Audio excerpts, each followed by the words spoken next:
Saharanpur highway से मीरबाग bypass की तरफ, वहाँ पहुँचो तुरंत। ट्रक लगेगा? हाँ हाँ, ट्रक क्रेन के साथ। कार उठानी है।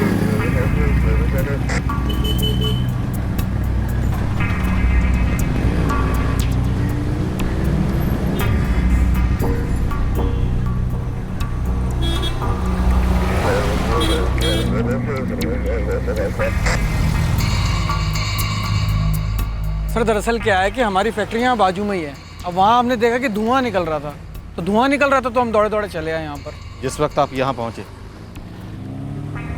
उस वक्त ये कार जल रही थी? जब हम यहाँ पहुँचे तो कार नहीं जल रही, मगर घना धुआं निकल रहा था। मगर पास जाकर देखा तो कंकाल पड़ा था। सर, बतौर आइडेंटिफिकेशन कार में 2 अंगूठियाँ मिली हैं। सर, लैपटॉप का बैग और लैपटॉप दोनों राख हो गए हैं। लैपटॉप का बैग कार के बाहर मिला? Yes sir. और सर, इसे देख के तो लगता है इसे अलग से जलाया गया। और हाँ, कार से केरोसिन की ताज़ी स्मेल आ रही है। इसका मतलब कल रात को ही आग लगाई गई होगी। सर, कार पर काफ़ी मात्रा में केरोसिन का इस्तेमाल हुआ है। सर, बोन्स देख के तो ये लगता है कि किसी एडल्ट मेल की बॉडी है। बाकी डिटेल रिपोर्ट आपको लैब में जाने के बाद भेजता हूँ। Yes sir. लैपटॉप कार में नहीं जला, उसे बाहर अलग से जलाया गया है। सर, कार में इन 2 अंगूठियों के अलावा और कुछ नहीं मिला है। गाड़ी के पेपर्स, मोबाइल, पर्स, कुछ भी नहीं। सर, नंबर प्लेट पूरी तरीके से जल चुका है, पर आखिरी नंबर 6 है। अगर ये मर्डर कल रात हुआ तो अभी तक तो किसी पुलिस स्टेशन में इसकी मिसिंग कंप्लेंट भी दर्ज नहीं हुई होगी।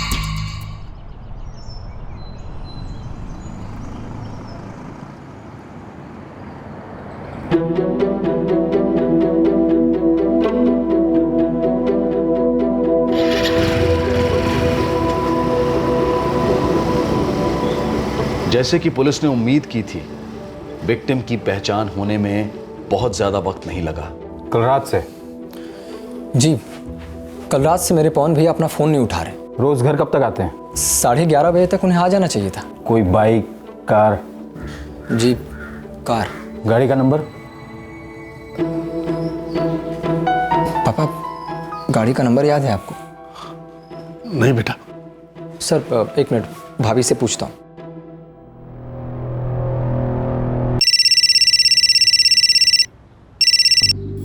हेलो, कुछ पता चला सुनील? हम पुलिस स्टेशन में हैं। अब भैया की गाड़ी का नंबर क्या है करुणा भाभी? गाड़ी का नंबर UK 12 37F6। ठीक है।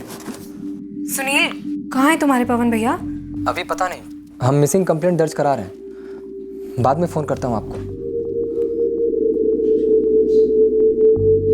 गाड़ी का आखिरी नंबर 6 है? जी। गोविंद? जी सर। वो जो फोटो आई थी मीरबाग थाने से, वो जली हुई कार का? हाँ, ले आओ। जली हुई कार? मीरबाग थाने से एक फोटो सर्कुलेट हुई है। उन्हें हाईवे पर एक जली हुई कार मिली जिसका आखिरी नंबर 6 है। सर, ये तो भैया की गाड़ी लग रही है। आप लोग तुरंत मीरबाग थाने जाइए शिनाख्त के लिए। शिनाख्त? कैसी शिनाख्त? बेटा, ये क्या कह रहे हैं?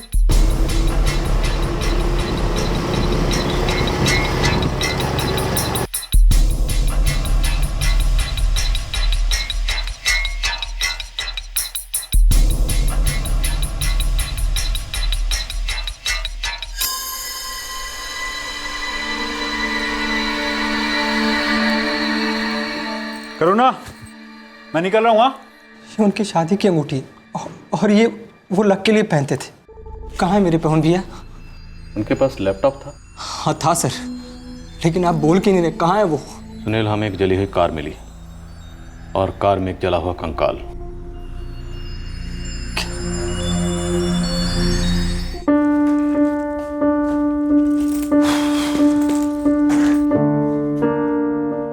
अरे, ये क्या है?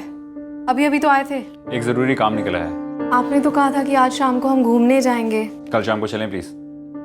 देखो, अभी मुझे जाना होगा और रात को लेट भी हो सकता है, 11 भी बज सकते हैं। और खाना? खाना मैं बाहर खा लूंगा, तुम चिंता मत करना। चलो, बाय। बाय। अभी तो आया था ऑफिस से। मैं काम से जा रहा हूँ, टाइम लग जाएगा।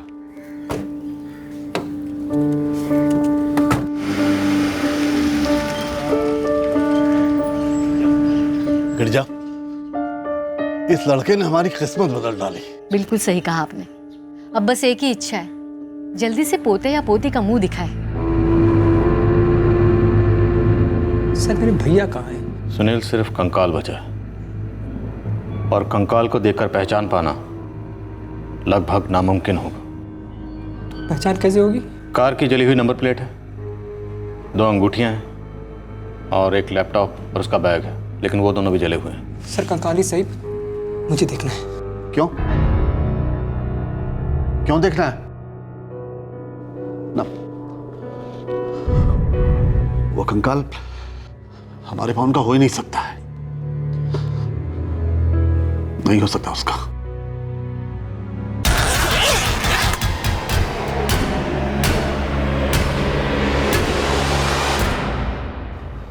मैंने कहा था ना, कंकाल देखकर कैसे पहचानोगे?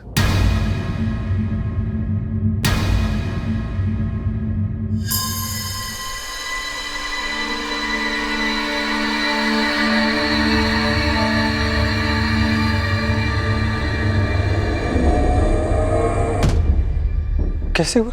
हमें सहारनपुर हाईवे पर मीरबाग बाईपास के पास एक जली हुई कार मिली। मर्डर? मेरे पवन भैया का? क्यों सर?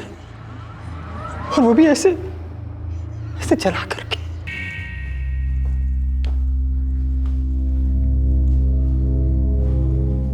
पापा,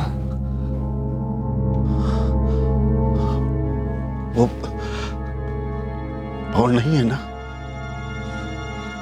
बोल, पवन नहीं है ना? वो है पापा, वो कंकाल पवन भैया की है। वो सारी चीजें पवन भैया की थी। वो दोनों अंगूठियां, वो लैपटॉप, बैग।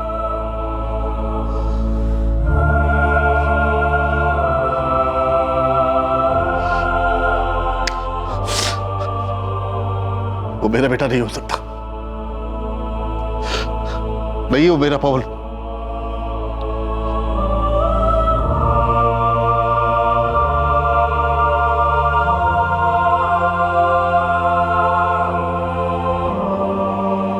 क्या हुआ करुणा?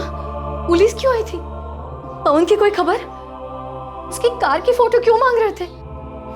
सुनील और उसके पापा कहाँ हैं?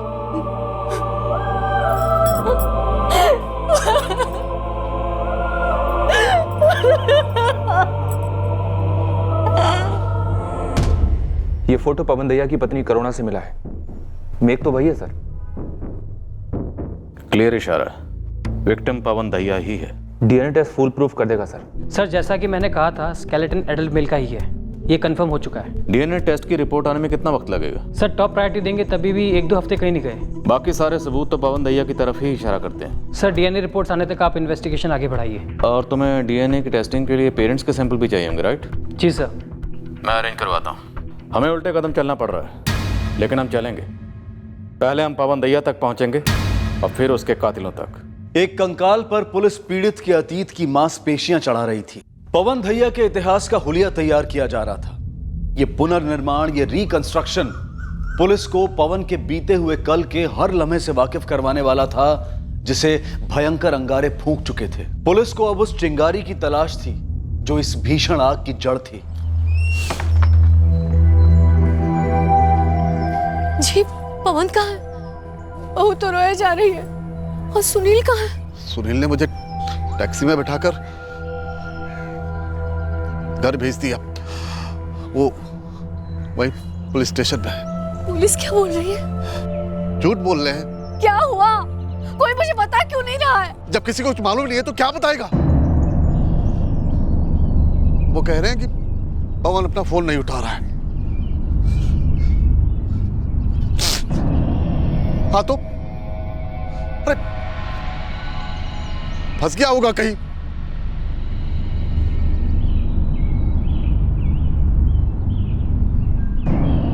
गिरजा, तुम बिल्कुल फिक्र मत करो। मेरा मन कहता वो वापस घर आ जाएगा। अरे लेकिन पुलिस ने क्या कहा? बताइए ना, क्या कहा पुलिस ने?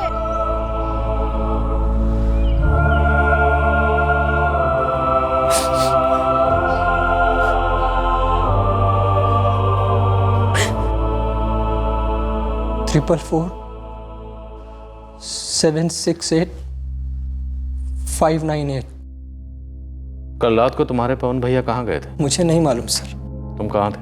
काम पर। वो मैं सिटी टावर मॉल में काम करता हूँ। क्या काम करते हो? गारमेंट शोरूम मैनेज करता हूँ। फोन अभी तक स्विच ऑफ है। घर में लास्ट किससे बात हुई थी पवन की? करुणा भाभी से।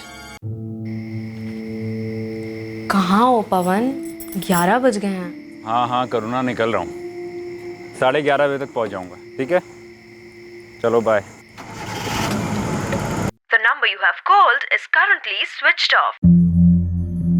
पवन का फोन अभी भी स्विच ऑफ आ रहा है। पर भैया ने कुछ तो बोला होगा, कहाँ जा रहे हैं? नहीं बोला ना, सिर्फ इतना कहा था कि किसी अर्जेंट काम से जा रहे हैं। हमसे भी यही कहा उसने। उसके ऑफिस में फोन करके देखो ना। किया माँ जी, इतनी सुबह सुबह वहाँ कौन होगा? लैंडलाइन तो सिर्फ बजे ही जा रहा है। और इतनी रात गए पवन ऑफिस क्यों गए होंगे? भाभी ने कहा कि वेट करते करते उनकी आंख लग गई थी, और जब नींद खुली तो उन्होंने भैया को फोन ट्राई किया, पर फोन स्विच ऑफ आ रहा था। कॉल रिकॉर्ड, CDR और लोकेशन रिकॉर्ड। सर, तुम्हारे पवन भैया करते क्या थे? सर वो इन्वेस्टमेंट कंसल्टेंट थे। इंश्योरेंस, म्यूचुअल फंड्स वगैरह इन सब पर लोगों को और कंपनीज को सलाह देते थे। एक छोटा सा फर्म है उनका सर।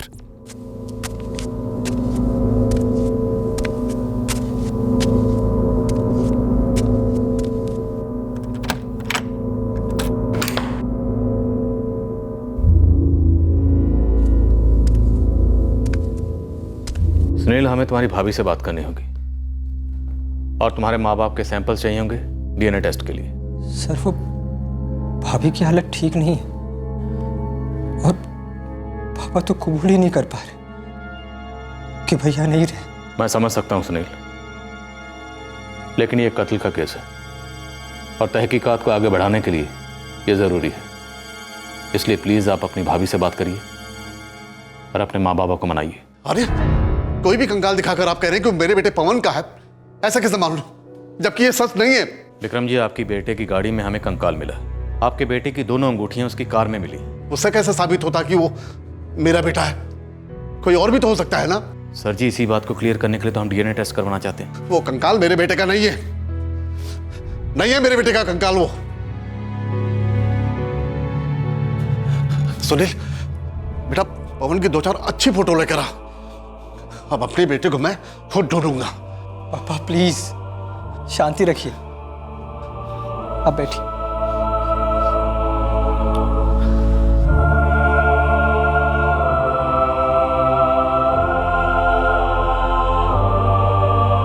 करुणा जी, आपके पति पवन ऑफिस के बाद कहाँ जा सकते हैं?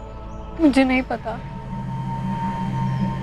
पवन ने कहा था कि किसी जरूरी काम से जा रहे हैं। कहाँ जा रहे हैं ये नहीं बताया। उनका कोई ऐसा दोस्त है जहाँ वो अक्सर आते जाते हैं? हमारी शादी को सिर्फ 2 ही साल हुए थे और ये काम में इतना बिजी रहते थे कि कभी किसी दोस्त के बारे में पता ही नहीं चल पाया। करुणा जी, आपको कुछ तो पता होगा। जी नहीं, पर इनका सबसे ज्यादा मिलना जुलना काम के लोगों से ही था। उन्होंने जब आपको 11 बजे फ़ोन किया था तो क्या बोला कि 11:30 बजे तक घर आ जाएंगे? जी। लैपटॉप लेके गए थे? जी। तो ऑफिस गए होंगे? मुझे नहीं पता।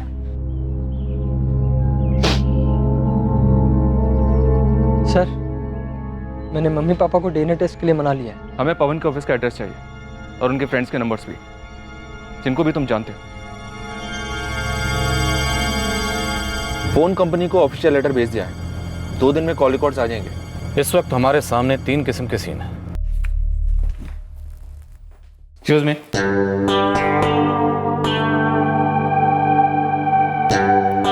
Yes sir, how can I help you? Mister Pawan Daiya कहाँ हैं? पवन सर अभी तक ऑफिस नहीं आए हैं। आप लोग बताइए क्या बात है? 2 बज गए, वो अभी तक ऑफिस नहीं आए। आपने फ़ोन करके पूछा नहीं वो कहाँ है, ऑफिस क्यों नहीं आए? पवन सर यूजुअली 4 बजे के आसपास ही ऑफिस आते हैं, सारे क्लाइंट्स और मीटिंग्स वगैरह निपटा के। आप बताइए ना मुझे sir, how can I help you sir? Madam, आपके पवन सर को किसने निपटा दिया? मर्डर हुआ।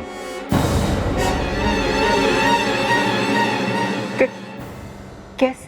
कल रात मीरबाग बाईपास पर किसी ने पवन दहिया और उनकी कार को जला दिया। वो कल शाम को अपने घर से ये कहकर निकले थे कि किसी ज़रूरी काम से बाहर जा रहे हैं, तो रात को ऑफिस आए होंगे।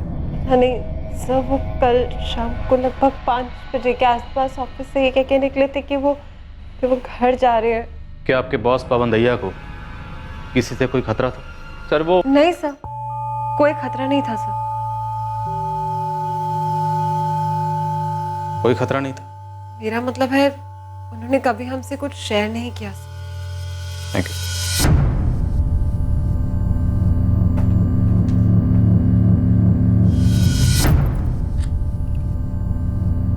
मैं सुनील जी से बात कर लेती हूँ कि अब ऑफिस का क्या करना है, कैसे करना है।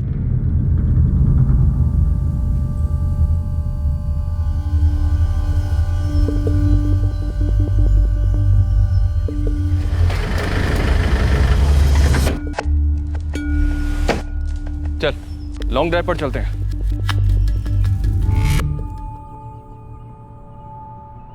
अभी के लिए जो काम है वो तुम हैंडल कर लो, बाद में आकर मैं संभाल लूंगा। मुश्किल टाइम है योगिता, मुझे तुम्हारे सपोर्ट की ज़रूरत होगी। Sure sir. भैया के बिजनेस के बारे में मुझे ज़्यादा कुछ नहीं मालूम। ये इन्वेस्टमेंट कंसल्टेंसी वगैरह भैया की स्पेशलिटी थी। मैं समझती हूँ सुनील सर, मेरा पूरा सपोर्ट है आपके साथ। तुम ऑफिस में बोलते बोलते रुक गए थे, इनफैक्ट रोका गया था, है ना? जी सर। मगर हम नहीं रोकेंगे। बताओ, तुम्हारे बॉस पवन दहिया की जान को किससे खतरा था? सर दरअसल वो योगिता। योगिता क्या? सर योगिता सच नहीं बोल रही है। तुम सच बोलो। सर दरअसल इस योगिता का ना एक बॉयफ्रेंड है। नाम? Sir Tarun.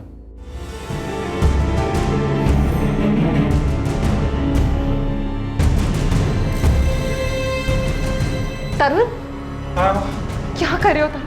प्लीज तरुण जाओ यहाँ से। अरे बाहर निकल, खड़ा। क्या कर रही है? तू वहीं रह। आज तो आर्या पार करके रहूंगा मैं। शादीशुदा है ना? हाँ? तेरी बीवी को पता है कि तू अपने एम्प्लॉय को कैसे कैसे मैसेज भेजता है? क्या बकवास कर रहा है योगिता? नाम मत लेना मेरी गर्लफ्रेंड का। तूने जो जो उसको मैसेज भेजे हैं ना, सब पढ़े हैं मैंने, और कई बार पढ़े हैं। तेरे को कैसा लगेगा अगर कोई समझ? मैं तेरी बीवी को वैसी मैसेज भेज रहा हूँ अपने नाम से। अबे स्टॉप इट, मुझे कोई आइडिया नहीं तुम क्या बात कर रहे हो। अबे चल जा। और कॉलेज को लास्ट टाइम बोल रहा हूँ मैं भी फर्स्ट और लास्ट टाइम बोल रहा हूँ, अगर योगिता को आगे से कोई भी फालतू मैसेज किए ना काम के अलावा, तो कसम से कह रहा हूँ जलाकर राख कर दूंगा। जलाकर राख कर दूंगा? पूरी फिल्मी धमकी? जी सर। उसके बाद क्या हुआ? सर आप लोग के जाने के बाद योगिता ने पता किया कि क्या हुआ है। सर उसके चेहरे का रंग उड़ गया था सर।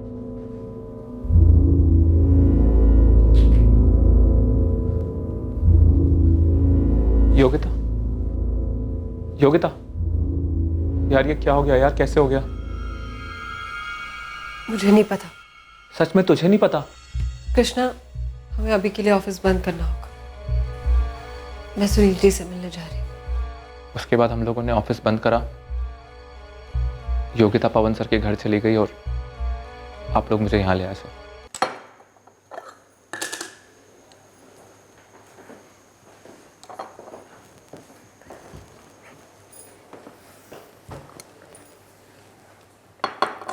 तरुण का नंबर दो।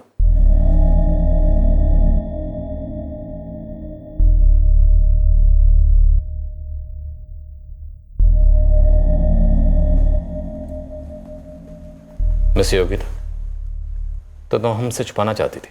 सर ये सब तरुण ने नहीं किया है sir. The number you have called is currently switched off. Phone switch off है उसका। एड्रेस दो।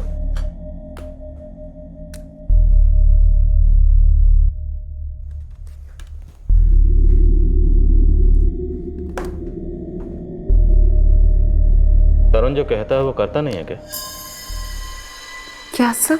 तुम बड़े कॉन्फिडेंस से कह रही है कि ये तरुण ने नहीं किया, उसने धमकी दी थी, जलाकर राख कर दूंगा। सर ऐसा बिल्कुल भी नहीं, वो तो तरुण ने गुस्से में बकवास कर दी थी सर।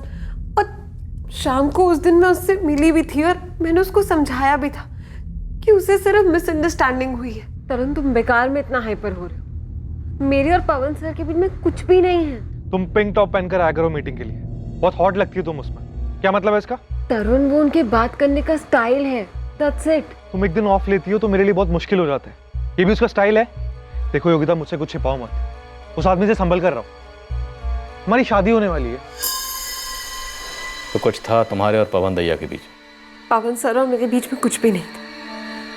हाँ, वो मुझे मैसेजेस जरूर करते थे पर उनकी इंटेंशन गलत नहीं थी सर। फिर भी तरुण को पवन दैया के मैसेज चुभे बहुत थे। तरुण को तो खुद रियलाइज हो गया था कि उसने ओवर रिएक्ट कर दिया है। सर आप मेरा यकीन मानिए, ना मेरे और पवन सर के बीच में कुछ था और ना ही तरुण ने पवन सर को मारा है। जी तरुण को बुलाइए। जी वो तो बाहर गया है। कहाँ? पता नहीं, पर कल रात से घर नहीं आया। वो निकला कहाँ के लिए था, कुछ बताया? बिना कुछ बताए ही निकल गया। 2 कांस्टेबल लगाओ उसके घर के बाहर और उसके फोन रिकॉर्ड्स भी मंगवाओ। यहीं पास में एक फैक्ट्री में काम करता है तरुण, वहाँ भी ड्यूटी पर रिपोर्ट नहीं हुआ है। मैं 2 कांस्टेबल वहाँ भी लगा देता हूँ। इस तरुण को आगाह करने के बारे में सोचना भी मत। तुम्हारा और तरुण का दोनों का फोन टैप किया जा रहा है, और अगर तुम ये सोच रही हो खुद मिलकर बता दूंगी तो मैं तुम्हें बता दूं, हमारे आदमी तुम पर भी नजर रख रहे हैं।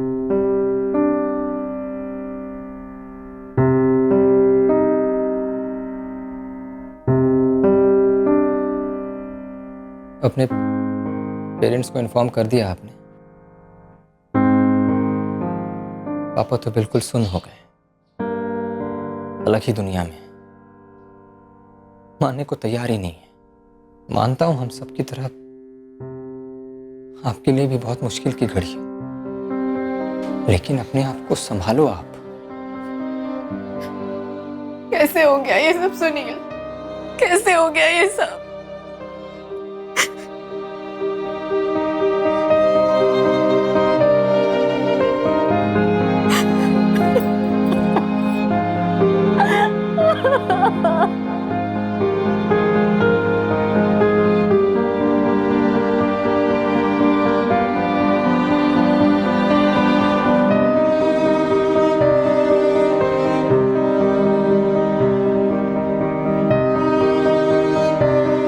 मेरे दोस्त से बात हुई है मेरी, उसने कहा कि वो पोस्टर छाप देगा।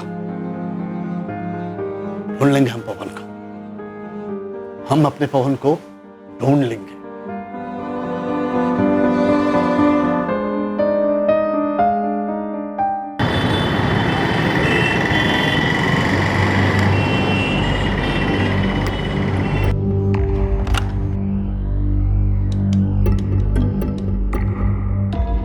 जी नहीं सर, मैं पवन को कल नहीं मिला।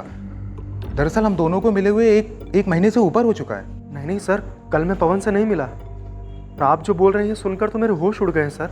मनीष, क्या तुम पता कर सकते हो तुम्हारा दोस्त पवन दैया कल कौन से दोस्त से मिलने गया था? ठीक है, जैसे ही तुम्हें पता चले मुझे फोन करो। The number you have called is currently out of coverage area. Please try again later. Thank you. Sir, Sunil ने जो लिस्ट दी थी पवन के दोस्तों की, लगभग सभी से बात हो चुकी है। कोई कुछ बोला? जी नहीं सर, एक दोस्त है मुकेश राठौर, उसका फोन आउट ऑफ रीच है। तरुण चोपड़ा आज भी फैक्ट्री पर रिपोर्ट नहीं हुआ है सर, और घर पर भी नहीं है। वैसे हमारे आदमी इन दोनों जगहों पर बराबर नजर रखे हुए हैं। जलाकर राख कर दूंगा। इस तरह की धमकी कोई ऐसी नहीं देता प्रताप। तरुण योगिता का बॉयफ्रेंड अगले दिन पकड़ा गया, लेकिन क्या पुलिस के हाथ असली हत्यारा लगा था? क्या तरुण ने अपनी धमकी पर अमल किया था? क्या पवन को जान का खतरा बाहर से था या फिर उसका जानी दुश्मन भीतर था?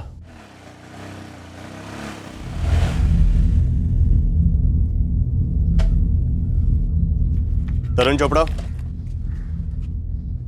क्या बात है? थक गए भाई, रात भर सोई नहीं, तुम्हारे इंतजार में। मेरे इंतजार में? जलाकर राख कर दूंगा, यही कहा था ना तूने पवन दैया को, और तूने उसे सच में जला दिया। कैसे जलाया, एक एक डिटेल चाहिए मुझे। शुरू हो जा। सर, मेरे मोबाइल का बैलेंस खत्म हो गया, इसलिए मैंने उसे स्विच ऑफ रखा था। इनकमिंग के लिए बैलेंस की जरूरत नहीं पड़ती, तुम अपनी आउटगोइंग चालू रखो, बोलते रहो। परसों रात 1 जुलाई को मैं अपनी सारी सैलरी कैश में लेकर दोस्तों के साथ पीने बैठा था। बहुत पी, और फिर 3 पत्ते शुरू हुई और मैं अपनी सारी की सारी सैलरी हार गया। सुबह जब होश आया तो बहुत शर्म आई कि माँ को क्या मुंह दिखाऊंगा, और फिर पूरा दिन अपने दोस्त के यहाँ पड़ा रहा। कल और आज ड्यूटी पर भी नहीं किया। मैं सोचा कि क्या पागलपन है, माँ की हालत खराब होगी। अब घर लौट आया और आपने धर लिया। काफ़ी इमोशनल कहानी। कब सोची? पवन दैया को मारने के बाद या अभी अभी? सर ये कहानी नहीं है, ये सच है। और ये भी सच है कि मैंने पवन दैया को धमकी दी थी, लेकिन ये सच नहीं है कि मैंने उसे मार डाला। तो धमकी क्यों दी थी? ऐसे ही टाइम पास? सर वो आदमी मेरी होने वाली वाइफ योगिता के साथ टाइम पास कर रहा था, और वो भी भद्दा सा। मुझे बहुत ज्यादा गुस्सा आया और मैंने उसे धमकी दी जान की। सर ये तरुण 1 जुलाई को रात भर किसी जुए के अड्डे पर था। इसके बैकग्राउंड से भी कुछ निकला नहीं है। बात भी काफ़ी कॉन्फिडेंटली कर रहा था। गुस्से में धमकी दे दी होगी सर, और इत्तेफाकन कत्ल भी उसी तरह से हो गया, जलाकर राख कर दिया गया। माँ बाप के डीएनए सैंपल्स ले लिए गए? जी हाँ सर, मीरबाग सिविल हॉस्पिटल से फॉरेंसिक लैब डिस्पैच भी हो गए। ये पवन दैया, इसका योगिता के साथ जो भी था, लेकिन इसका योगिता को मैसेज करना और इस तरह के मैसेजेस करना सोचने पर मजबूर करता है। और इससे पवन दैया के कैरेक्टर के बारे में थोड़ा बहुत समझ में तो आता है। सर पवन को कार में जलाया गया, शायद जिंदा। मतलब किसी को पवन के ऊपर बहुत ज्यादा गुस्सा था, आपत्ति थी, या आपने किसी मतलब के लिए उसे अपने रास्ते से हटाना चाहता था। खबरों को काम पे लगाओ और इस पूरी दैया फैमिली को स्कैनर पे ले आओ। जी सर। पवन के फोन रिकॉर्ड्स का क्या हुआ? रिमाइंडर भेज दिया सर, कल सुबह तक टेबल पर होंगे।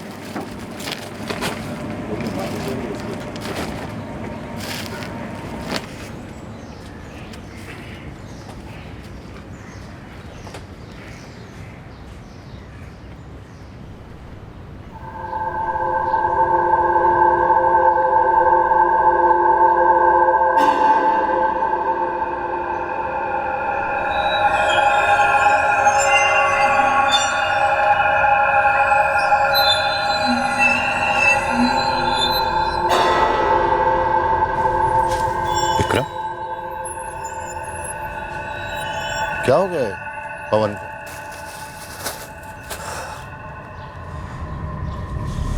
पता नहीं, कल शाम कहकर निकला था कि रात में देर लगेगी, पूरी रात लौटा ही नहीं। पुलिस क्या बोली? पुलिस कुछ बोली तो नहीं रही है, बस अनाप शनाप बके जा रही है। विक्रम, पुलिस क्या रही है? गिरजार मेरा वो डीएनए सैंपल लिया है। क्यों? कोई जली हुई गाड़ी में कोई कंकाल मिला है उन्हें। वो कह रहे मेरे बेटे पवन का है। कुछ भी बगे जा रहे। मैं यकीन नहीं करता उनकी बात, बिल्कुल नहीं। सुरेंद्र, मुझे भी बहुत सारे पोस्टर चिपकाने, मैं चलता हूं।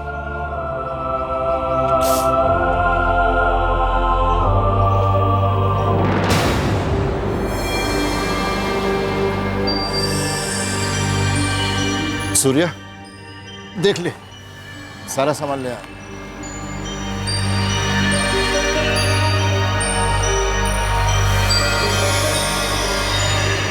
पवन के पापा तो मान ही नहीं रहे। पूरे इलाके में पवन के पोस्टर चिपका रहे हैं।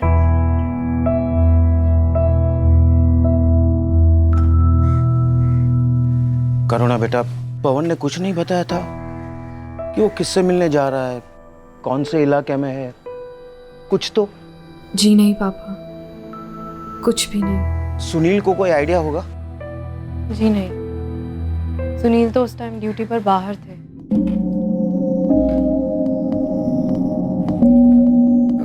योगिता, जरा अंदर आना प्लीज।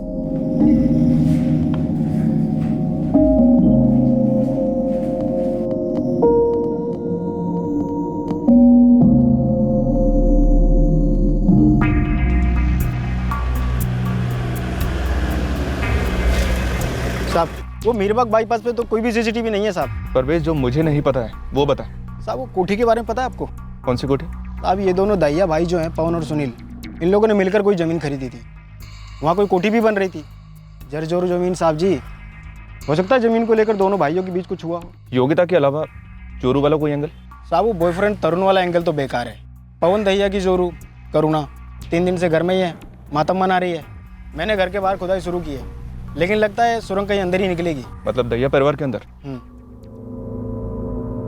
करुणा जी के आपके पति पवन दहिया और आपके देवर सुनील दहिया, इनके बीच में कोई अनबन थी? जी नहीं सर। ये कैसा सवाल है सर? मेरे भाभी और भैया के बीच में सब कुछ अच्छा था।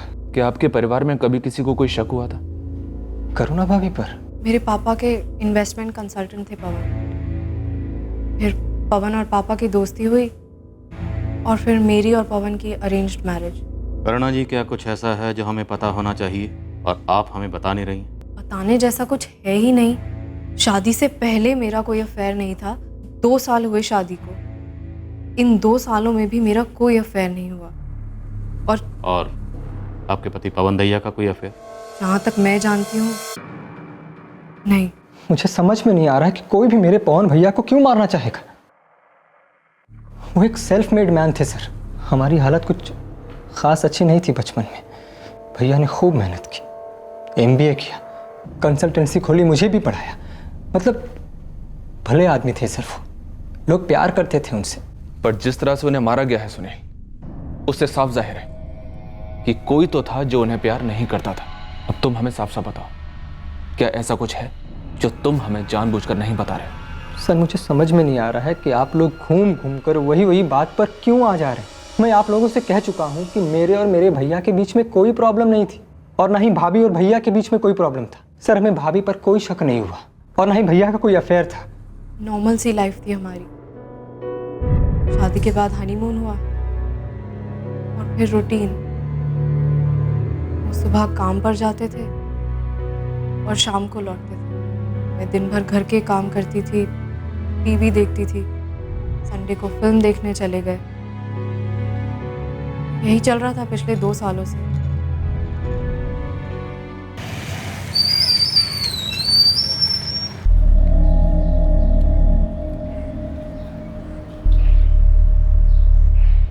वो मुझसे पूछ रहे थे कि पवन और तुम्हारे बीच कोई प्रॉब्लम तो नहीं थी? मुझसे ही पूछ रहे थे क्या आपके और भैया के बीच में कोई प्रॉब्लम थी और क्या आपका कोई अफेयर था?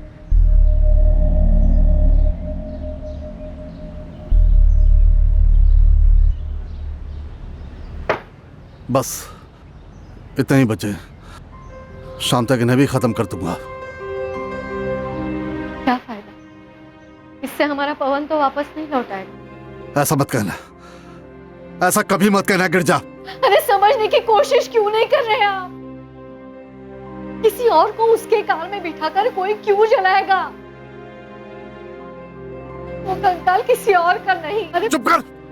तब तक चुप रहूंगी जब तक पवन मिल नहीं जाता तब तक।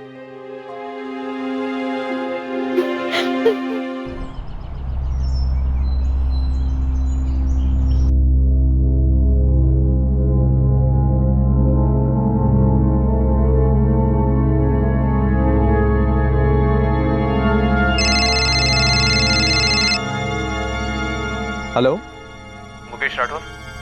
जी हाँ, आप कौन बोल रहे हैं? देहरादून से PSI प्रताप सिंह बोल रहा हूँ, मीरबाग पुलिस थाना। जी हाँ, बोलिए, क्या बात? पवन दहिया के दोस्त हो ना तुम? जी हाँ, काफ़ी अच्छा दोस्त है मेरा। पिछले 2 दिन से मैं आपका नंबर ट्राई कर रहा हूँ, स्विच ऑफ ही आता है। सर मुझे यहाँ मसूरी में हॉस्पिटल आना पड़ता है अक्सर, तो मैं अपना फ़ोन ऑफ ही रखता हूँ ज़्यादातर।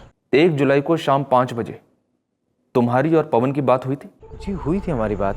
हम लोग बहुत अरसे बाद मिले थे। समर्पण कॉलोनी में तुम ही रहते हो ना? मैं समर्पण कॉलोनी में ही रहता हूँ, लेकिन आप बताएंगे बात क्या है? पवन ठीक तो है ना? पवन अब इस दुनिया में नहीं है मुकेश राठौर। क्या? इतने करीबी दोस्त हो तुम पवन दहिया के और तुम्हें पता तक नहीं चला? लेकिन ये सब हुआ कैसे? कब हुआ ये? 1 जुलाई की रात को ही हुआ, तुमसे मिलने के बाद।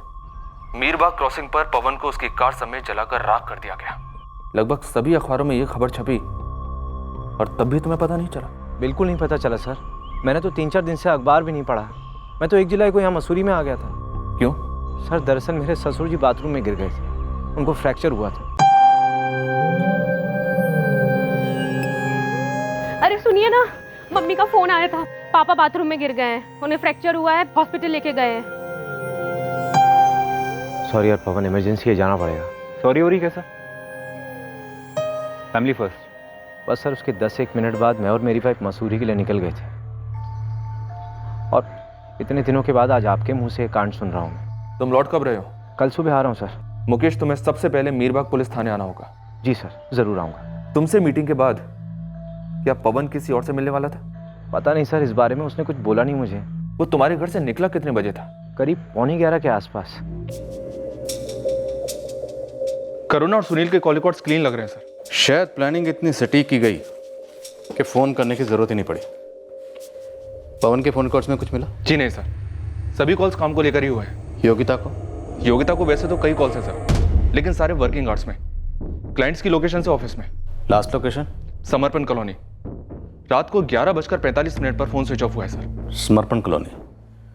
ये मुकेश राठौर भी समर्पण कॉलोनी में ही रहता है, और उसने हमसे कहा था कि पवन दैया रात 11:15 बजे उसके घर से निकला था। प्रताप, कोई बू आ रही, कोई चिंगारी सुलग रही।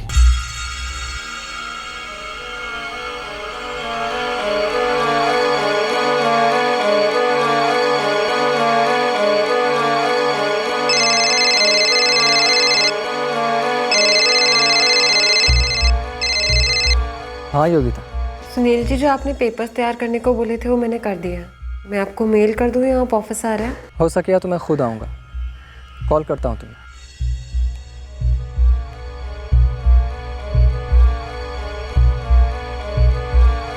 अभी तक इस तहकीकात की खुदाई सिर्फ ऊपरी लेवल तक सीमित रही थी। कार में मिले कंकाल के अलावा अब कई और गड़े मुर्दे उखड़ने वाले थे।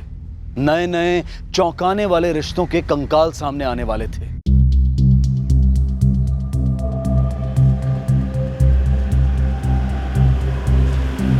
रुको, सुनिए, ये समर्पण कॉलोनी कहाँ पड़ेगी? स्ट्रेट जाके फर्स्ट लेफ्ट। शुक्रिया।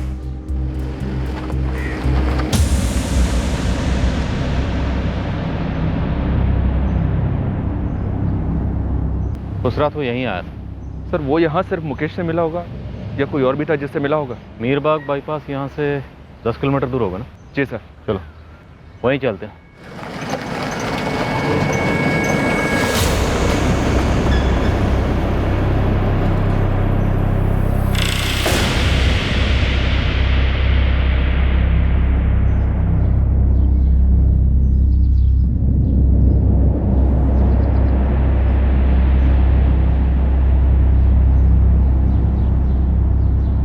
हमें यहाँ तक पहुँचने में 35 मिनट लगे हैं। रात को शायद 20 मिनट ही लगेंगे, क्योंकि रात को ट्रैफिक तकरीबन ना के बराबर होता है।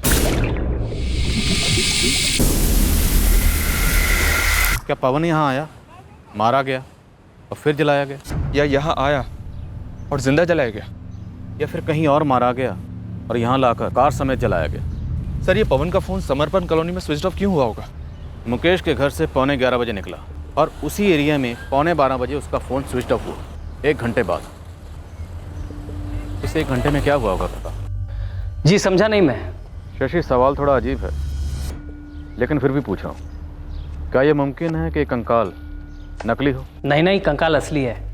हमने बोन टिश्यूज निकलवा के डीएनए टेस्टिंग के लिए भेजे हैं। सैंपल्स लैब गए हैं। मगर आपको डाउट किस बात का हुआ? क्योंकि हमने कई केसेस देखे हैं जिसमें बहुत सी अजीब बातें होती रहीं।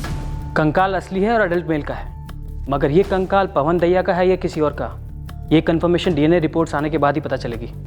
ओके प्रताप, मुकेश राठौर, इसकी अच्छी तरह से ग्रिलिंग करनी होगी। ये ज़रूर कुछ जानता है। उसका 3 दिन तक अपना फ़ोन स्विच ऑफ रखना, न्यूज़पेपर ना पढ़ना, ये सब कुछ बहुत अजीब सा लग रहा है सर। प्रताप, ये कोई सिंपल मर्डर का केस नहीं है।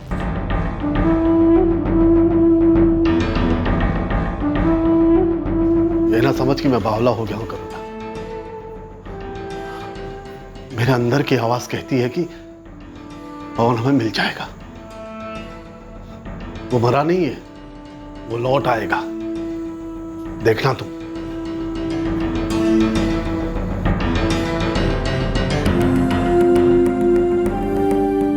कहाँ हो पवन? 11 बज गए हैं। हाँ हाँ करुणा, निकल रहा हूँ। 11:30 बजे तक पहुँच जाऊँगा।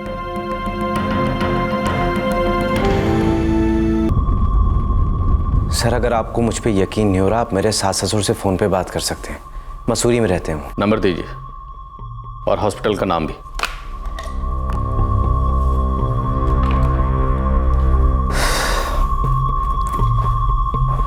सर, मुझे अभी तक समझ नहीं आ रहा आप मुझ पे शक क्यों कर रहे हैं। पवन दहिया ने समर्पण कॉलोनी से, आपके घर के बाहर से, रात 11 बजे अपनी पत्नी करुणा को फोन करके ये कहा, हाँ हाँ करुणा निकल रहा हूँ, 11:30 बजे तक पहुँच जाऊँगा। लेकिन 11:15 बजे उसका फोन उसी कॉलोनी में स्विच ऑफ हो गया और अगले दिन हमें उसकी जली हुई कार मिली। कार में कंकाल था। सर मैं एक बार आपसे फिर से कह रहा हूँ, मेरा इस मर्डर वर्डर से कोई लेना देना नहीं है। पवन दहिया मेरा एक अच्छा दोस्त था, करीब 9 साल से हमारी दोस्ती थी। MBA हम लोगों ने साथ में ही किया और इतने अरसे बाद वो उस शाम मेरे घर आया था। और उसी रात पवन दहिया को जलाकर राख कर दिया गया। अजीब इत्तेफाक है। इत्तेफाक तो है सर। क्या गेम चल रहा है? मैं कुछ समझा नहीं सर। क्या पवन दहिया वाकई में मारा गया? सर आपने ही मुझे फ़ोन पे बताया कि पवन मारा गया है, उसकी गाड़ी समेत उसको जला दिया गया है। अब आप मुझसे ही सवाल कर रहे हैं कि पवन मारा गया है? नहीं, मैंने पूछा कोई गेम तो नहीं खेला जा रहा? सर उस शाम पवन मेरे घर आया था, हम दोनों ने 2-4 ड्रिंक्स लिए, उसके बाद वो चला गया। इसके अलावा मुझे कोई गेम वेम नहीं पता sir. Sir Mussoorie civil hospital से पता किया है, ये सच बोल रहा है।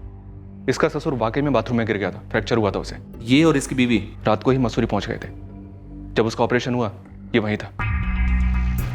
आपने और पवन दहिया ने 9 साल पहले एक साथ MBA की थी, राइट? जी सर। उस वक्त पवन दहिया की कोई गर्लफ्रेंड थी? नहीं सर, MBA स्टडीज़ में इतना टाइम ही कहाँ मिलता। पवन दहिया की शादी के पहले या उसके बाद? सर इतनी पर्सनल डिटेल्स नहीं जानता उसके बारे में। हाँ मैं उसकी शादी में ज़रूर गया था, उसके बाद 1-2 बार मिले हम लोग और फिर सीधा 1 जुलाई को। सर आपने इतनी इन्वेस्टिगेशन की हुई है, फिर तो आपको मालूम होगी एक बात ज़रूर। कौन सी बात? सर पवन की पहले एक लड़की से एंगेजमेंट हुई थी, लव था दोनों के बीच, फिर ब्रेक ऑफ हो गया। कौन थी ये लड़की? आरती राणा।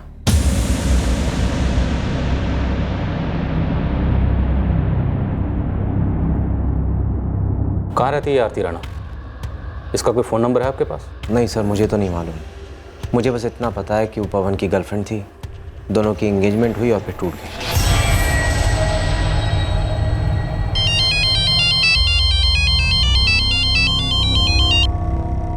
हेलो सुनील, तुमने हमें कभी आरती राणा के बारे में बताया क्यों नहीं? क्या बताता उसके बारे में? यही बताते कि उसकी तुम्हारे भैया सुनील के साथ सगाई हुई थी और फिर सगाई टूट गई।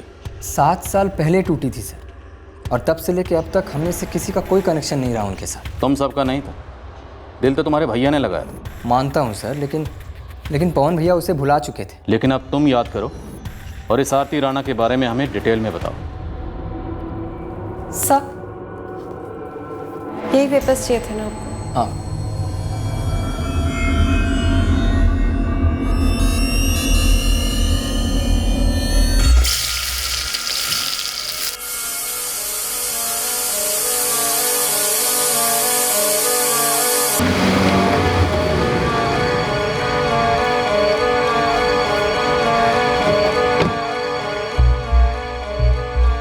सर वो बात अब मायने नहीं रखती, तो बताना ज़रूरी नहीं समझा। तुम्हारे भाई पवन का कत्ल हुआ और जब तक हमारे हाथ में DNA रिपोर्ट नहीं आ जाती, उस कंकाल को हम तुम्हारे भाई पवन का कंकाल मान रहे हैं। आपकी बातों से तो ऐसा लग रहा है कि आपको लगता है कि पवन भैया जिंदा है। जिस तरह से ये सारा ड्रामा अनफोल्ड हो रहा है, एक जली हुई कार, कंकाल, तरुण की धमकी, जलाकर राख कर दूंगा, ये किसी मर्डर मिस्ट्री नॉवल या सस्पेंस थ्रिलर फिल्म से कम नहीं है। तुम हमें ये बताओ कि ये आरती राणा कौन है, क्या है, कहाँ रहती है और इसकी तुम्हारे भाई पवन से सगाई क्यों टूटी थी? सर वो देहरादून की लड़की है, उसके पापा आपके पुलिस फोर्स के ही हैं, रिटायर्ड कांस्टेबल सुरेंद्र राणा। आरती के पापा यानी सुरेंद्र चाचा और मेरे पापा जिगरी दोस्त हुआ करते थे। विक्रम, क्या हो गया है पवन को? एक्चुअली राजपुरा गांव में हम पड़ोसी थे।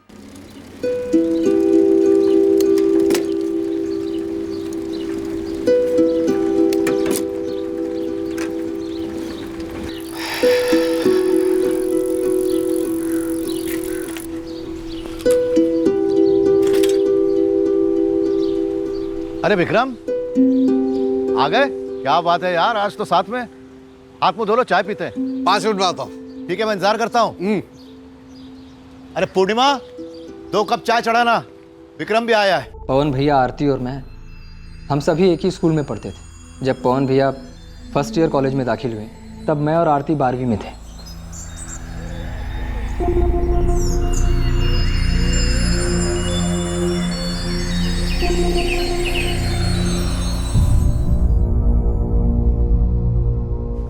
सुरेंद्र जी 2 मिनट आइए, मुझे आपसे ज़रूरी बात करनी है। जी जी, मैं अभी आया।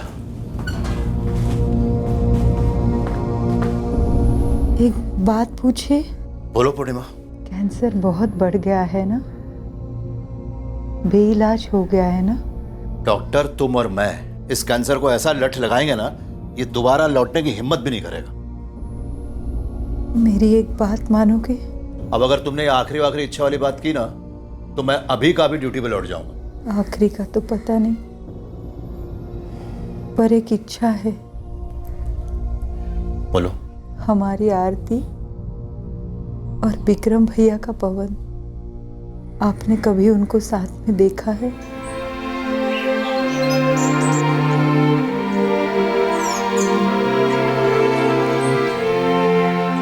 मैंने कई बार उनको साथ में देखा है।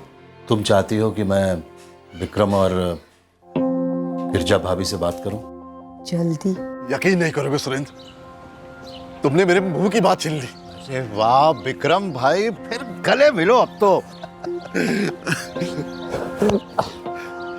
इतने दिनों से दोस्त थे, अब समधी बनेंगे। बस बच्चे हमारे खुश रहे। ये तो कॉमेडी हो गई।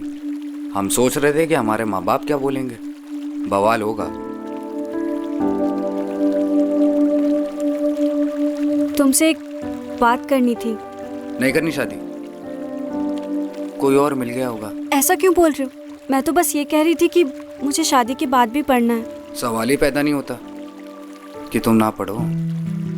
Minimum post graduate. अरे पवन भैया, आरती, अगले हफ्ते सगाई है और अगले साल शादी भी हो जाएगी। अब तो ये चौकीदार की नौकरी मुझे नहीं करनी पड़ेगी ना, जा सकता हूँ ना मैं। सगाई हुई, शादी होने ही वाली थी कि आरती की माँ यानी कि पूर्णिमा चाची का देहांत हो गया, तो फिर शादी कुछ समय के लिए टल गई। टूटी क्यों? हवा का रुख बदल गया था सर। तुम्हारे बाबा ठीक ही तो कह रहे हैं, तुम्हारे लिए और उनके लिए भी। यहाँ से दूर जाने में काफ़ी कुछ बदल जाएगा, और अगर यहाँ रहोगी तो यादें दम घोट देंगी तुम्हारा। पवन, मुझे तुम्हारे बिना कहीं नहीं जाना है। तुमसे दूर मैं टूट जाऊंगी। तुम भी आओगे ना? गिरजा तैयार है, पवन तो होगा ही, सुनील भी मान गया है। किसी बड़े शहर में जाएंगे तो अच्छा होगा। ठीक है, फिर देहरादून जाकर दोनों परिवार मिलकर जिंदगी शुरू करते हैं। और बच्चे भी अच्छे कॉलेज में पढ़ सकेंगे। मैं देहरादून में पोस्टिंग ले लेता हूँ। तुम तो पोस्टिंग ले लोगे, लेकिन मैं तेरा मजदूर आदमी। कुछ न कुछ हो जाएगा, दोनों मिलकर जमा लेंगे। हम सब लोग यहाँ देहरादून आ गए। सुरेंद्र चाचा ने अपना घर ले लिया, हम लोगों ने भी किराए का घर ले लिया। पहले सब कुछ ठीक था सर, पर शहर की हवा, शहर आकर सब कुछ बदल गया। सगाई क्यों टूटी?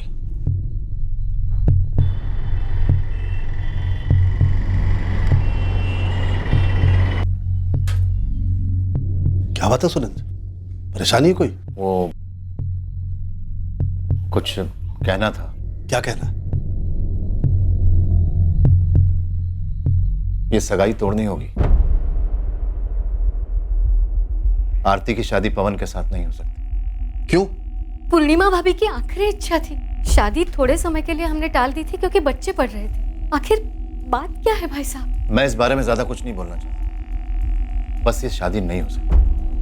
इस बात को यहीं खत्म कर देना चाहिए, बस ऐसे ही बिना कोई कारण बताए। सुरेंद्र, हमारे बच्चों का प्यार है आपस में बरसों का, पर आगे पूरी जिंदगी पड़ी है बरसों की।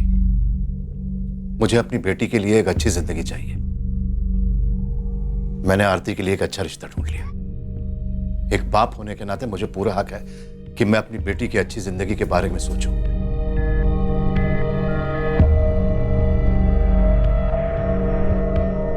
लेकिन आरती ने तो मुझे कुछ भी नहीं बताया, एक शब्द भी नहीं। कोई और बात तो नहीं पापा? भगवान जाने, मैंने सुरेंद्र से कई बार पूछा, आखिर में वो बोला कोई और लड़का ढूंढ लिया है जो जो तुमसे बेहतर है, ऐसा उसने कहा। मैं आरती और उनसे बात करूंगा।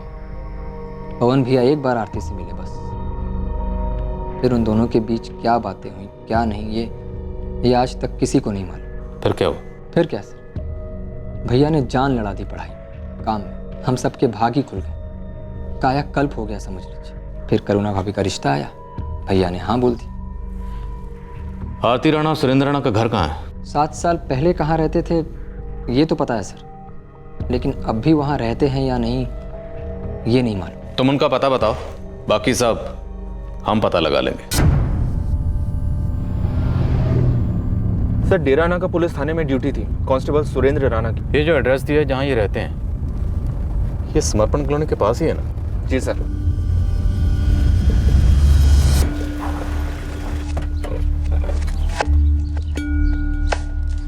सुरेंद्र और आरती राणा का घर समर्पण कॉलोनी के करीब ही नहीं, काफी करीब। पुराने अंगारे फिर से भड़क उठे होंगे सर, या शायद वजह ही नहीं हो।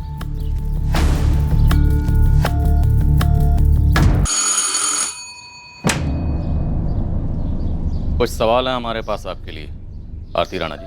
कोई अंगारे नहीं भड़क रहे थे सर, 7 साल पहले ही सारी आग बुझ चुकी थी, कोयला हो गई थी। पवन दैया भी कोयला हो गया था, पूरा का पूरा। उस रात वो समर्पण कॉलोनी से निकला, फिर कुछ देर के लिए रास्ते में क्या हुआ हमें नहीं पता, लेकिन फिर यहाँ से 20 मिनट की दूरी पर मीरबाग बाईपास पर उसे उसकी कार समेत जला दिया गया। पढ़ा मैंने न्यूज़पेपर में, लेकिन मुझे ये समझ नहीं आ रहा है कि 7 साल पहले मर चुके रिश्ते में आप फिर से जान फूंकने की कोशिश क्यों कर रहे हैं? काम है हमारा आरती राणा, गड़े मुर्दे उखाड़ना, सवाल करना, शक करना। इसलिए सीधा सवाल, क्या उस रात 11:15 से लेकर 11:15 के बीच में पवन दैया आपसे मिलने आया था? क्या 7 साल पहले बुझे हुए इन कोयलों में कोई अंगारा था जो अब भी सुलग रहा? इन 7 सालों में मेरा पवन दैया के साथ कोई लेना देना नहीं रहा है, ना हम कभी मिले, ना कोई बात हुई, कुछ भी नहीं। जब अंगारे आग थे तो रिश्ता पूरे जोश पर था, फिर अचानक बेवक्त बर्फ कहां से पड़ी? आप दोनों की सगाई क्यों टूटी? पर्सनल है, मैं शेयर नहीं करना चाहती। हमने तो सुना आपकी शादी भी फिक्स हो गई। आपके किसी भी पर्सनल सवाल का मैं जवाब नहीं देना चाहती, और आप लोग इस मैटर में मुझसे जबरदस्ती नहीं कर सकते। आपका फोन नंबर?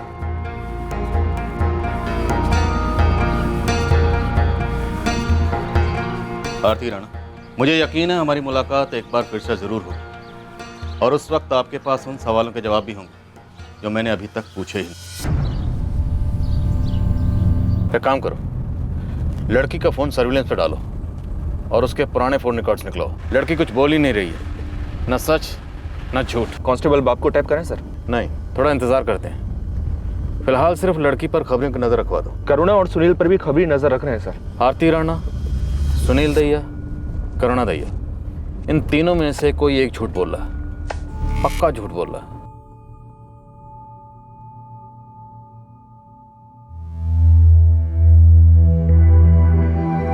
मम्मी जी, ये आरती वाली बात मुझे पहले कभी बताई क्यों नहीं गई?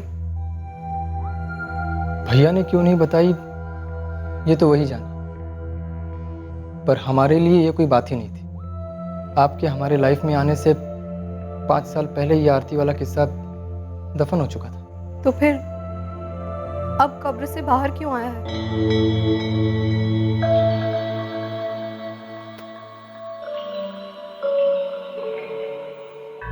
तुमने मुझसे सुरेंद्र और आरती के बारे में क्यों पूछा? क्या पवन आरती के पास चला गया है? नहीं पापा, आप भी ना मतलब कुछ भी।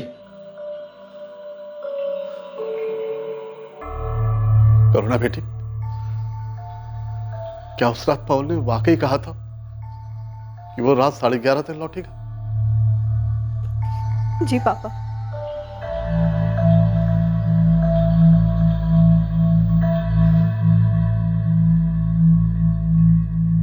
बेटी,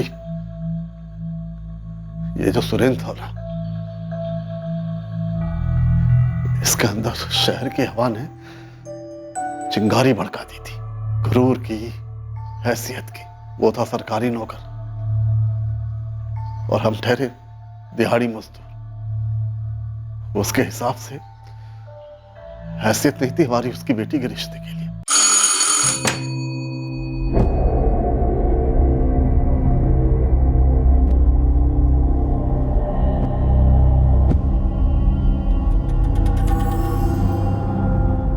बाबा, आपने मुझसे एक बार भी पूछना जरूरी नहीं समझा।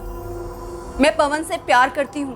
पवन तुम्हारी जिंदगी में बेड़ियां डालेगा और पंकज सीढ़ियां। लेकिन बाबा, मैं पवन से प्यार करती हूँ और वो मैं बदल नहीं सकती।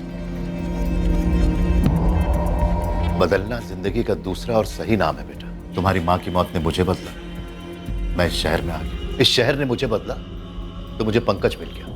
अब वो तेरी जिंदगी बदल देगा।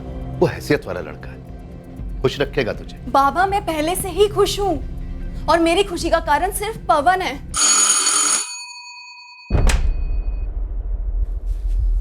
सुरेंद्र चाचा, आपने सगाई तोड़ दी? हाँ पवन। पर क्यों? मुझे कोई दूसरा मिल गया, वो इसे अलग हैसियत दिलाएगा जो तुम इसे नहीं दे सकते। चाचा जी, मैं कॉलेज में हर एग्जाम में फर्स्ट आ रहा हूँ और अगले साल कंपनीज की लाइन लगेगी मेरे लिए। लेकिन इस वक्त आरती के लिए जो लाइन लगी है उसमें तुम कहीं नहीं, इसलिए तुम इसकी जिंदगी से चले जाओ, वही हम सब के लिए अच्छा होगा। समझदार हो, जाओ। यार टू मच है। तुम करना चाहती हो, मैं करना चाहता हूँ, फिर क्यों? मुझे बिल्कुल समझ नहीं आ रहा, पता नहीं बाबा को हो क्या गया है। जब देखो हैसियत की बातें करते रहते हैं। यार 20 साल से आंधी तूफान साथ झेले तुम्हारे बाबा और मेरे बाबा ने, फिर ये हैसियत कहाँ से आ गई? पवन, प्लीज तुम विक्रम चाचा से बात करो ना, उन्हें बोलो कि वो फिर से कोशिश करे बाबा को मनाने की, प्लीज।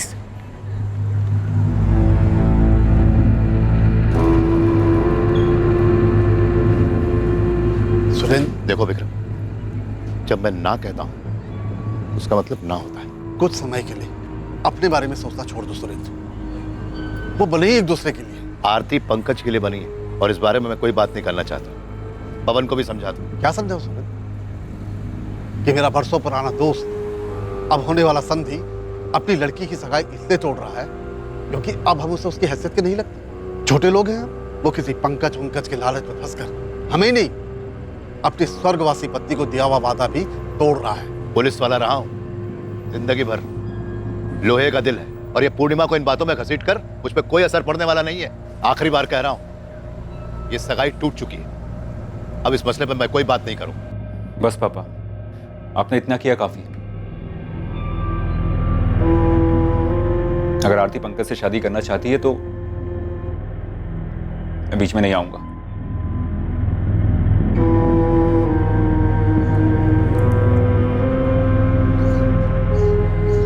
क्या हुआ बेटा, खाना नहीं लगाया?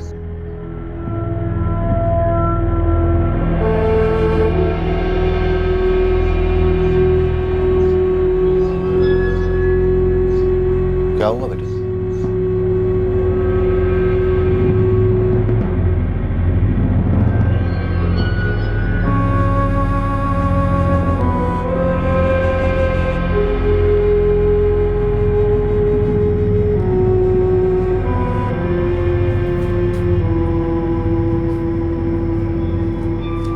आरती,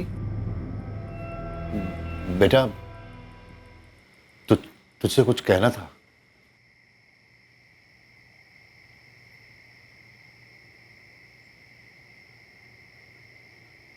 वो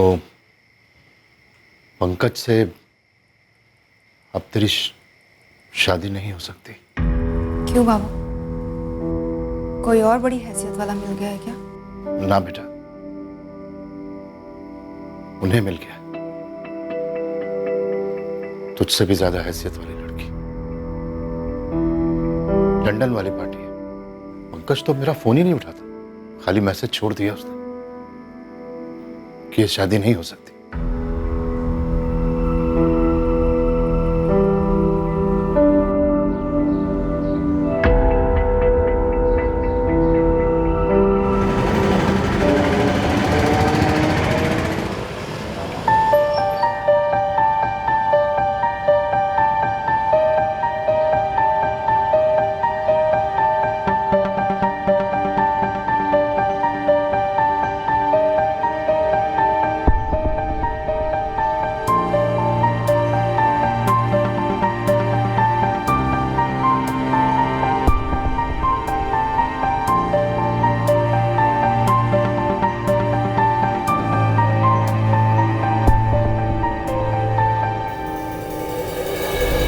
आरती राणा के पिछले 2 साल के फोन रिकॉर्ड्स आ गए थे।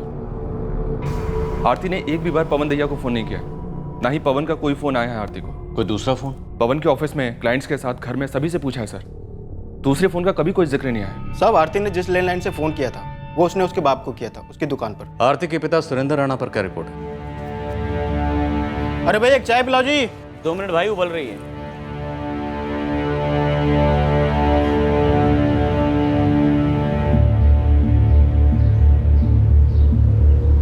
चाय तो गर्म थी साहब, लेकिन दुकान ठंडी, काम को कुछ हाथ लगा नहीं। अगर सुरेंद्र ने खुद ये सगाई तोड़ी थी तो फिर उसके बाद वो पवन को क्यों मारना चाहेगा या मरवाएगा?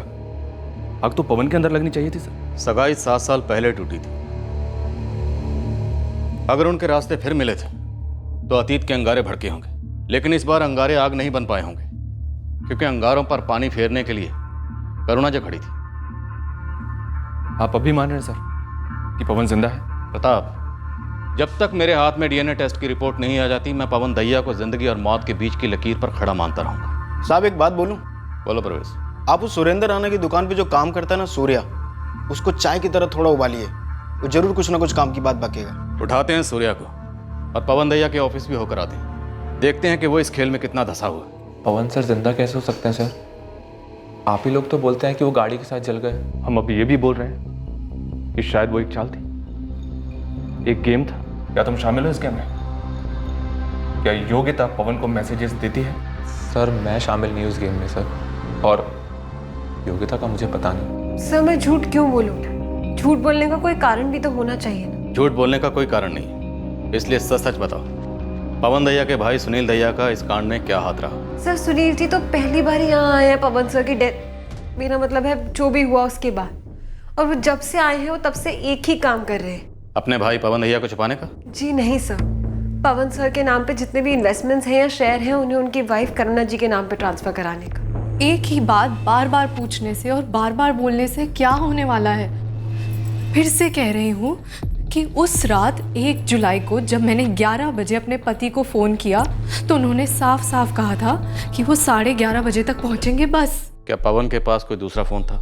जी नहीं सर। क्या आप ये कहने की कोशिश कर रहे हैं कि जो गाड़ी में कंकाल पाया गया था वो किसी और का था? हो सकता है, लेकिन हम 100% श्योर नहीं है, क्योंकि इस कांड का कोई मकसद अभी तक सामने नहीं आया। मेरा एक सवाल है। पूछिए। क्या वो उस जो भी नाम है उसका आरती राणा, क्या मेरे पति उससे टच में थे? क्या वो उसके साथ थे उस रात? देखिए वो तो मना कर रही है, और उसकी बात को गलत साबित करने के लिए हमारे पास कोई गवाह भी नहीं। अब अचानक से हमारे सामने कोई विटनेस आ जाए तो हमारी किस्मत। हाँ मैं तो नौकर आदमी हूँ, उनकी चाय की दुकान पे काम करता हूँ बस। भला मुझे कैसे पता हो सकता है उनकी बेटी के बारे में? सुरेंद्र राणा 2 साल पहले रिटायर हुआ था पुलिस फोर्स से, तब से ही उसने चाय की दुकान खोल रखी है। तू भी 2 साल से ही काम कर रहा है ना उसके? पवन दैया का आना जाना होता था उनके घर?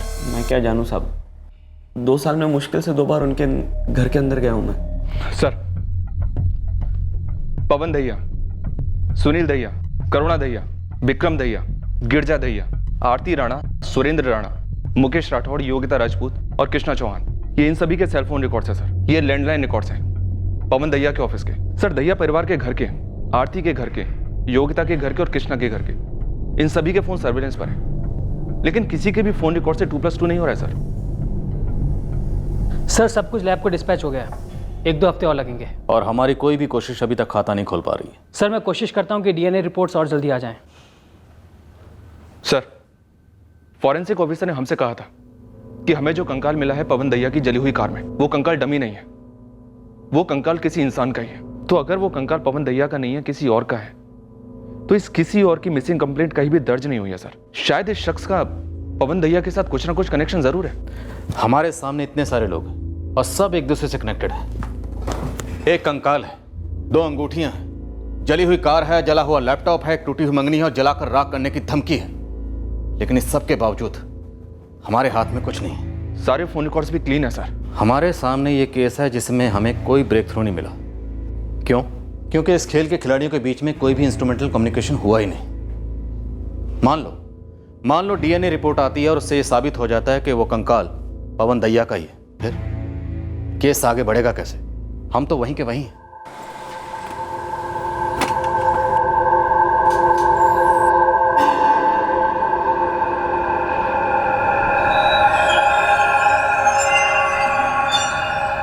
मेरा बेटा कहाँ है सुरेंद्र? मुझे क्या पता? तुम सच कह रहे हो? पवन क्या तुमसे मिलने नहीं आया था? वो यहाँ नहीं आया था। कहाँ चला गया वो मेरा अच्छा बेटा है, हमारे पूरे परिवार की नींव है। आज जो भी हमारी हैसियत है उसके खून पसीने की वजह से है।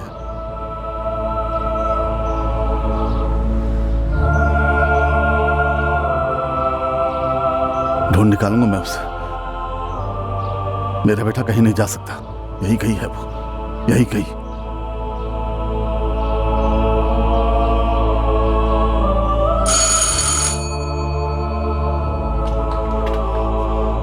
पवन कहाँ है? मैं जानता हूं सब लोग मुझसे कुछ छुपा रहे हैं, झूठ बोल रहे हैं। बेटा, पवन तुमसे शादी करना चाहता था। तुम दोनों एक दूसरे को बहुत प्यार करती थी ना? तुम मुझे भी बहुत पसंद थी, मेरी बेटी हो तुम। तुम्हें पता है पवन कहाँ है? वो पवन क्या तुम्हारे पास है?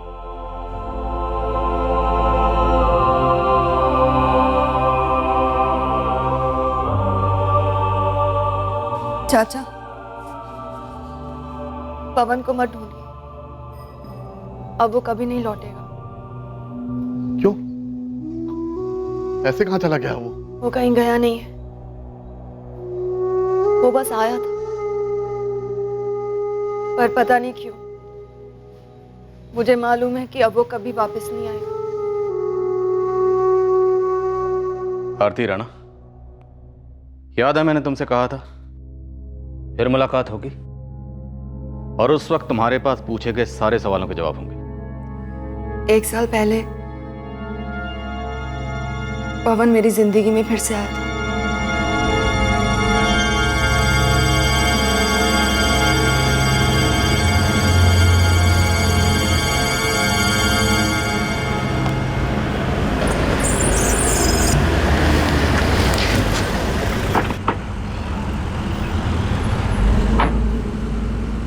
नमस्ते सुरेंद्र अंकल।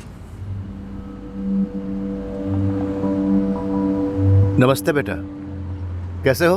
आप देख ही रहे हैं, तो रिटायरमेंट के बाद ये खोला आपने? हाँ हाँ। भाई एक चाय देना। जी साहब। बस यहाँ से गुजर रहा था, आपको देखा तो सोचा मिल लूं। अच्छा किया बेटा। जगह कब खरीदी आपने? किराए की है बेटा। अच्छा, और आरती? अब तो बच्चे बच्चे बड़े हो गए होंगे उसके। चाचा, उसका पति क्या करता है? सॉरी, मैं नाम भूल गया उसका।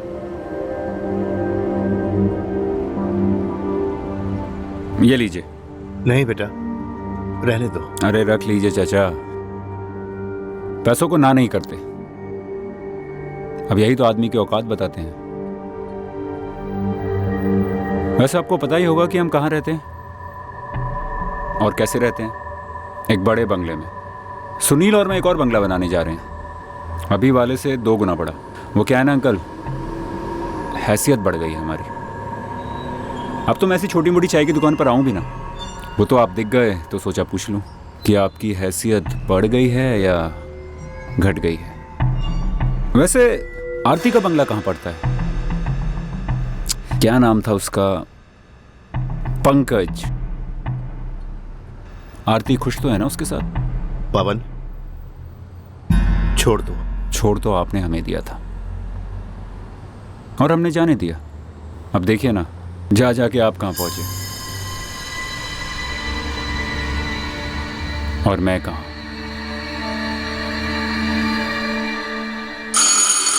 और उसी दिन पवन हमारे घर आया।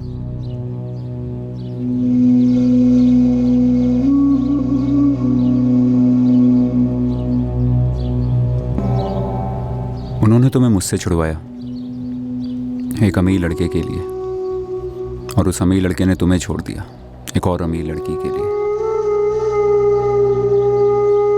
यह है हमारी लव स्टोरी आरती। किस्मत भी कोई चीज होती है। तुमने शादी की?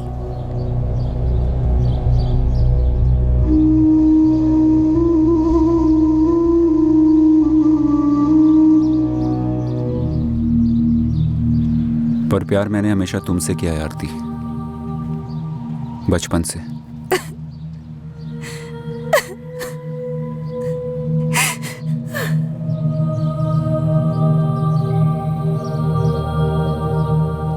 मैंने कभी उसकी शादीशुदा जिंदगी पर सवाल नहीं किए।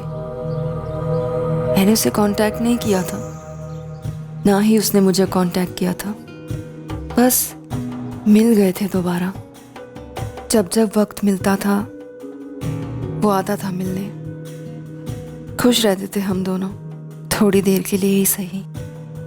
मुझे उसका इंतज़ार करना अच्छा लगता था, उसका मेरे पास आना अच्छा लगता था। बाद में जाकर पता चला कि पवन मेरे बाबा से भी मिलने आता था। वो क्यों? खाने में बैगन का भरता बनाया आज? जी। खीर भी बनी थी? हाँ। पवन के लिए बनी थी? जी। पवन यहाँ कई दिनों से आ रहा है, सच है? सच है। जानना नहीं चाहोगे? मुझे कैसे पता चला?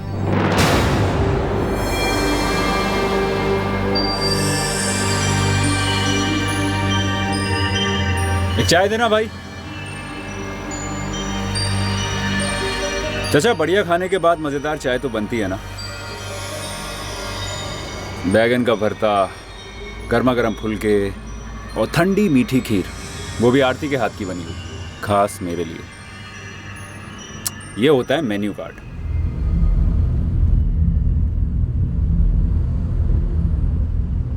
वैसे खाने से पहले हम दोनों के बीच में क्या हुआ आपके उस छोटे से घर में, उसका भी मेन्यू कार्ड सुनाऊं? पवन, तुम शादीशुदा हो, दूर रहो आरती से। मैं शादीशुदा हूं, लेकिन मेरी पत्नी होनी चाहिए थी आरती, जिसे आपने होने नहीं दिया। अब मैं और आरती पति पत्नी वाले संबंध में ही हैं, समझो। आरती मेरे लिए सब कुछ थी, सबसे अच्छी, सबसे सुंदर, मेरी आरती। लेकिन आपने उसी आरती की आग से उसी को जला डाला, और मुझे भी राख कर दिया आपने दोनों की जिंदगी। बस कर। अब तो बस मैं कर रहा हूं। आपकी बेटी आज मेरी जिंदगी में दूसरी औरत बन के रह गई है, और आप, जिसे अपनी हैसियत पे इतना घमंड था, आज 2 कप चाय बेचकर एक रोटी भी नहीं कमा पाता। उसे तो तरक्की ने अंधा कर दिया, लेकिन तुझे रत्ती भर भी शर्म नहीं आती? आज से 7 साल पहले आप भी तो अंधे हुए थे ना बाबा। हैसियत की पट्टी बांध ली थी आपने अपनी आंखों पर, और अब आपकी आंखों पर कौन सी पट्टी बंधी है इससे मुझे कोई फर्क नहीं पड़ता है। मैं सिर्फ एक आदमी से प्यार करती हूँ, और वो है पवन। वो इस्तेमाल कर रहा है तेरा। तो आपने क्या किया था? आपने भी तो अपने अहंकार को बनाए रखने के लिए मेरा इस्तेमाल ही किया था ना। शादीशुदा है वो, तोड़ दे रिश्ता आरती। अब मैं कुछ नहीं तोड़ूंगी बाबा, ना ये रिश्ता और ना पवन की शादी। और अगर कुछ तोड़ना चाहिए था ना, तो हम दोनों को हिम्मत करके आपकी जिद को तोड़ना चाहिए था। कम से कम आज ये दिन तो नहीं देखना पड़ता। आपकी वजह से 2 जिंदगियां बर्बाद हो गई। पवन दैया, इस वक्त कहाँ है आरती? वो कहीं नहीं है, वो अब है ही नहीं। उस रात 1 जुलाई को वो हमारे घर आया था।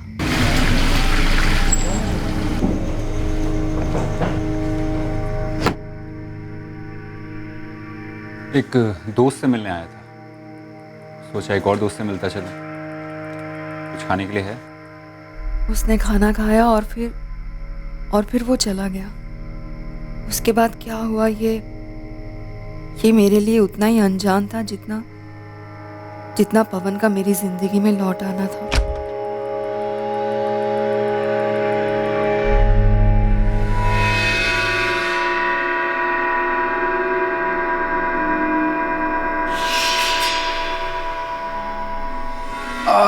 गोभी के परांठे, काली दाल, खीरे का रायता। आज तो खाने में कुछ अलग ही बात थी। तो तुम बाज नहीं आओगे, यहां आना बंद नहीं करोगे? बिल्कुल बंद नहीं करूंगा। आरती को जो पसंद। तुम शादीशुदा हो, एक पत्नी है तुम्हारी। आरती भी मेरी बीवी से कुछ कम नहीं है। और रही बात खाने की, प्यार का भी अपना एक स्वाद होता है कांस्टेबल साहब। मैंने आपसे पहले भी कहा है कि आरती और मेरा फिजिकल रिलेशनशिप है, और इस रिश्ते से ना ही आरती को कोई एतराज है ना ही मुझे। और तो और अब तो मुझे अपनी बीवी को तलाक देकर आरती के साथ शादी करने की जरूरत भी महसूस नहीं।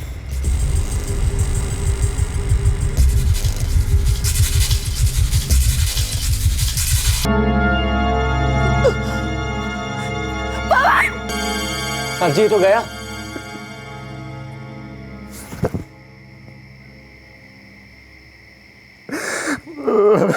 इसे मारना नहीं चाहता बेटा, ये मुझे उकसाते क्या? साहब जी कुछ सोची नहीं तो बुरे फंसेंगे। मैं ना चाहते हुए भी बाबा की मदद में लग गई। अंदर जाके केरोसिन लेके आई।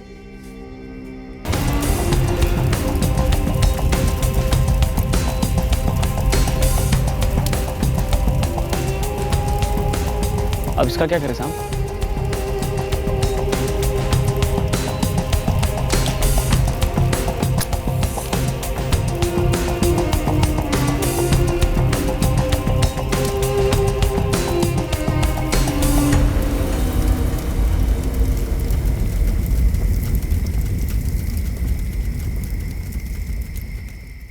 मैं पवन से प्यार करती थी।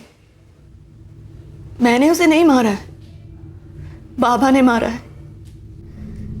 लेकिन ये सच है कि उसकी लाश को ठिकाने लगाने में मैंने बाबा की मदद की थी। सुरेंद्र राणा और सूर्या दोनों को कस्टडी में लो। जी सर। जो तुमने अभी मुझे बताया, क्या यही सच है? पूरा सच? कहीं ऐसा तो नहीं कि तुम्हारा और पवन दहिया का रिश्ता इसी तरह चलता रहे, इसके लिए किसी और को जला दिया गया? बड़ी हिम्मत करके मैंने आपको सारा सच बताया। मानना ना मानना आप पर है, क्योंकि ना तो अब मेरे पास कुछ बताने के लिए है और ना ही छुपाने के लिए।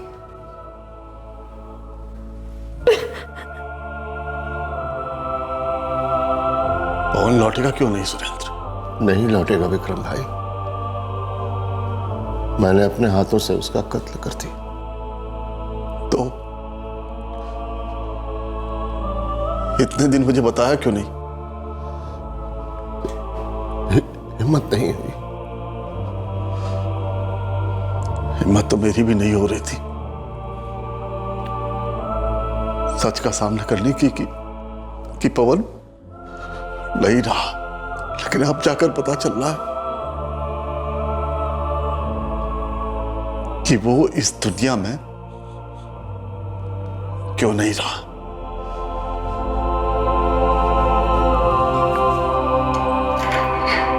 सुरेंद्र राणा के कबूलनामे से यह साबित हुआ कि आरती सच बोल रही थी। उसे धारा 201 के तहत कत्ल के सबूत को छुपाने के इल्जाम पर गिरफ्तार किया गया और बाद में बेल भी हुई। पवन के घर वालों को यकीन ही नहीं हो रहा था कि पवन को इस तरह से मार दिया गया। खासकर पवन के पिता को, जो ये उम्मीद लगाए बैठे थे कि पवन एक ना एक दिन जरूर लौट कर आएगा। करुणा सुन्न पड़ गई है। एक तरफ पति को खोने का दुख है, तो दूसरी तरफ उस पति का एक ऐसा पहलू सामने आया जिसने उसके भरोसे को तोड़ा है। जाहिर है कि सुनील का इस केस से कोई लेना देना नहीं था और ना ही ऑफिस के स्टाफ का।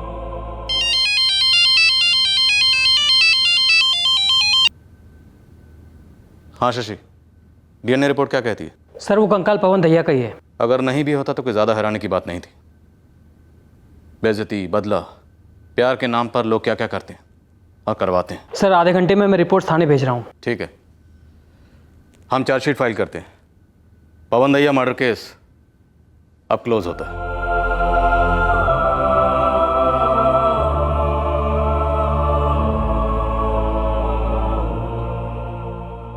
स्टेटस, हैसियत, ये हासिल करने की महत्वाकांक्षा रखना एक बिल्कुल जायज इंसानी फितरत है, लेकिन उस हैसियत का घमंड करके किसी को अपनी औकात दिखाना, उसका अपमान करना, ये ना सिर्फ नैतिक रूप से गलत है बल्कि बर्बादी की रेसिपी है। हर जुर्म की कहानी दरअसल एक ऐसी कहानी होती है जिसका अंत कुछ और ही हो सकता था, लेकिन ऐन मौके पर एक अहम मोड़ पर जुर्म की चिंगारी इन कहानियों में ऐसे अंगारे पैदा करती है जो बार बार यही साबित करते हैं कि जुर्म सबको राख कर देता है। अगर आरती और पवन की शादी हो जाती तो शायद इस जुर्म का फन कभी उठता ही नहीं, और अगर मंगनी टूट जाने के बाद पवन दोबारा से आरती की जिंदगी में दाखिल नहीं होता तब भी यह जुर्म नहीं होता।